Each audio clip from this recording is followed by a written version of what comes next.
హైదరాబాద్ గచ్చిబౌలిలోని సిద్దికీ నగర్లో 4 అంతస్తుల భవనం పక్కకు ఒరిగిన ఘటన కలకలం రేపింది.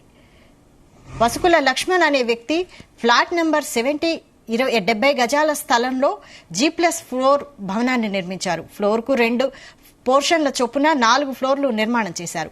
ఆ భవనంలో మొత్తం 48 మంది అద్దెకుంటున్నారు. నిన్న సాయంత్రం 7 గంటల సమయంలో గోడ కూలినట్లు శబ్దం వచ్చినా ఎవరూ పట్టించుకోలేదు. అయితే రాత్రి 8 గంటల 30 నిమిషాల సమయంలో పెద్దగా శబ్దం వచ్చి భవనం ఒరిగిపోతుండటంతో స్థానికులు భయాందోళనకు గురయ్యారు. ప్రాణాలు అరిచేతిలో పెట్టుకుని బిల్డింగ్ లో ఉన్న వారంతా కిందకొచ్చేశారు. 3వ అంతస్తులో ఉండే సాదిక్ హుస్సేన్ కిందకు దూకగా అతనికి తీవ్ర గాయాలయ్యాయి.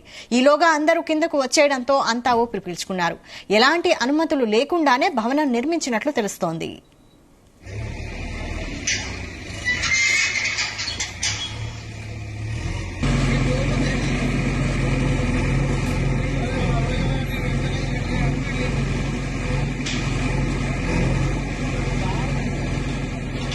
ఈ భవనం పక్కనే ఉండే ప్లాట్లను కలిపి భవనం నిర్మించేందుకు పిల్లర్లు వేయడానికి గుంతలు తవ్వారు. వీటితో భవనానికి ఇబ్బంది వస్తుందని ఈ భవన యజమాని వారిని హెచ్చరించారు.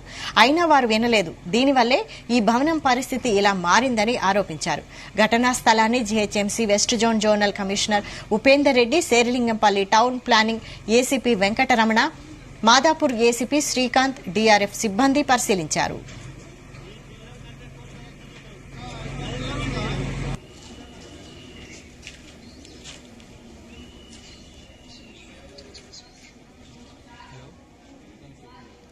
పక్కకు ఒరిగిన భవనం చుట్టూ ఉండే 10 భవనాల్లో నివాసం ఉండే వారిని ముందు జాగ్రత్త చర్యగా ఖాళీ చేయించి వేరే చోటుకు తరలించారు.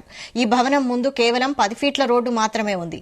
భవనాన్ని ఇంజనీర్లు పరిశీలించి నాణ్యతను నిర్ణయిస్తారని, వారి నివేదిక ఆధారంగా ఒరిగిన భవనాన్ని తొలగిస్తామని ఉపేందర్ రెడ్డి వెల్లడించారు. అలాగే ఈ భవనం వెనుక లోతైన గుంతలు తీసిన బిల్డర్ పైన చర్యలు తీసుకుంటామన్నారు. ఇదే అంశంపై మరిన్ని details crime bureau chief Raviteja అందిస్తారు. రవితేజ, సిద్దిక్ నగర్ లో జరిగినటువంటి ఘటన తర్వాత అధికార యంత్రాంగం అప్రమత్తమయ్యి ఆ ప్రాంగణానికి చేరుకొని బిల్డింగ్ ని పరిశీలించి ఆ పరిసర ప్రాంతాల్లో ఎవరు లేకుండా కూడా స్థానికులందరినీ కూడా తరలించడం జరిగింది. అనంతరం ఉపేందర్ రెడ్డి మీడియాతో ఒక క్లారిటీ ఇవ్వడం జరిగింది.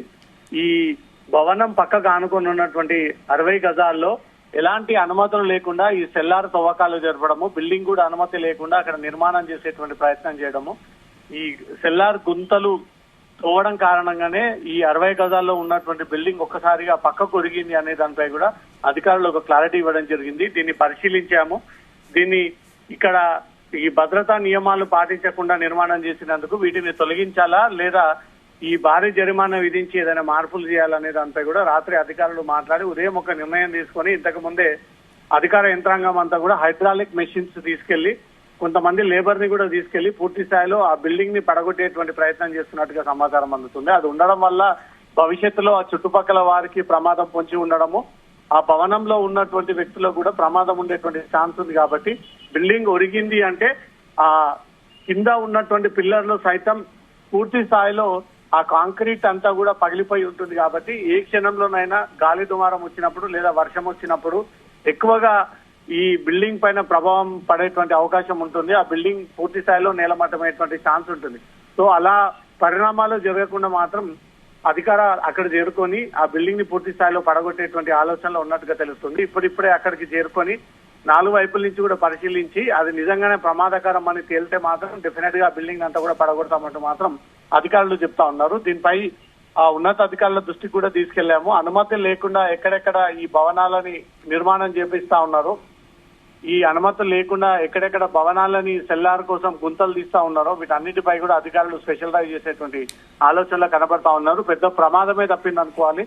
వందలాది మందిగా ఈ బిల్డింగ్ చుట్టుపట్టుగా కాలనీలో ఉన్నటువంటి సిద్దిక్ నగర్ బస్తీ వాసులంతా కూడా అక్కడి నుంచి కూడా పరుగులు చేయాల్సినటువంటి పరిస్థితి. అధికారులు కూడా వెళ్లి వారందరినీ కూడా అక్కడి నుంచి ఖాళీ చేయించి ఎవరు కూడా ఎలాంటి ప్రమాదం జరగకుండా మాత్రం ముందస్తు చర్యలు తీసుకోవడం అయితే అందరికీ పెద్ద ప్రమాదమే తప్పింది అనుకోవాలి. ఆ బిల్డింగ్ ఇంకాస్త బరువుతో కింద పడిపోయి ఉంటే మాత్రం ప్రాణ నష్టం జరిగేటువంటి అవకాశం ఉంటుంది, ఆస్తి నష్టం జరిగేటువంటి ఛాన్స్ ఉంది. కాబట్టి అధికారులు అంతా కూడా అక్కడికి చేరుకొని ఇప్పుడు ఒరిగినటువంటి బిల్డింగ్ ని కూడా కూల్చేయడానికి మాత్రం వాళ్ళు సిద్ధంగా ఉన్నట్టుగా తెలుస్తుంది. జోనల్ కమిషనర్ తో పాటు టౌన్ ప్లానింగ్ అధికారి, జీహెచ్ఎంసీ, రెవెన్యూ, మున్సిపల్, అగ్నిమాపక, పోలీసులు అందరూ కూడా ప్రస్తుతం స్పాట్ లోనే ఉండి ఆ బిల్డింగ్ ని తొలగించేటువంటి ప్రక్రియ ప్రారంభించబోతా ఉన్నారన్నట్టుగా మాత్రం సమాచారం అంటుంది వైశాలి.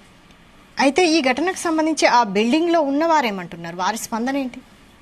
బిల్డింగ్ యజమాని ఇప్పటి వరకు అఫీషియల్ గా అందుబాటులోకి రాలో, అధికారులతో అతను సమాచారం ఇచ్చి తక్కువగా గజాలలో నిర్మించుకున్నటువంటి భవనం కాబట్టి దీనికి అనుమతి లేదనుకునే నేను ఈ బిల్డింగ్ నిర్మాణాన్ని చేపట్టాను, అన్ని ప్రమాణాలు పాటించే ఈ బిల్డింగ్ కన్స్ట్రక్షన్ చేశాను అంటూ మాత్రం యజమాని చెప్తా ఉన్నాడు. ఆ భవనం అనుమతులు ఉన్నాయా లేవా అనే దానిపై కూడా పరిశీలించాల్సి ఉంది. కానీ పక్కన ఈ సెల్లార్ కోసం గోతులు తీయడం మాత్రం ఇప్పుడు ప్రమాదంగా మారింది. అతనికి సెల్లార్ తవ్వకాలకు అనుమతి లేదు, నిర్మించడానికి కూడా కనీసం అనుమతులు పొందకుండా ఇల్లీగల్ గా కన్స్ట్రక్షన్ చేస్తా ఉన్నాడు అంటూ మాత్రం సెల్లార్ యజమాని పైన ఇప్పటికే పోలీసులు కేసులు కూడా నమోదు చేయడం జరిగింది. ఆల్రెడీ కన్స్ట్రక్షన్ కట్టినటువంటి బిల్డింగ్ కి ఆ అనుమతి ఉన్నాయా లేవా, ఇది కూడా అనుమతి లేకుండా వెళ్తున్నటువంటి భవనం అనే దానిపై కూడా పరిశీలన చేపడతా ఉన్నారు. అనుమతి లేకుండా వీళ్ళు ఈ భవనాన్ని నిర్మించినట్టయితే మాత్రం డెఫినెట్ గా చర్యలు తీసుకోవడంలో భాగంగా అతనిపై భారీ ఫైన్ కూడా విధించేటువంటి అవకాశం ఉంటుంది, అతనిపై కేసు కూడా నమోదు చేసేటువంటి అవకాశం ఉంటుంది. ఇప్పుడు ఏ క్షణంలోనైనా ఈ బిల్డింగ్ కూలేటువంటి అవకాశం ఉంది కాబట్టి అన్ని పరిణామాలని దృష్టిలో పెట్టుకొని అధికారులు అక్కడికి చేరుకొని వాటిని పూర్తి స్థాయిలో తొలగించాలా లేదా దాన్ని ఏదైనా సెట్ బ్యాక్ చేయొచ్చా లేదా అనే దానిపై మాత్రం పరిశీలిస్తున్నట్టుగా తెలుస్తుంది. Vaishali. Right, thank you Raviteja.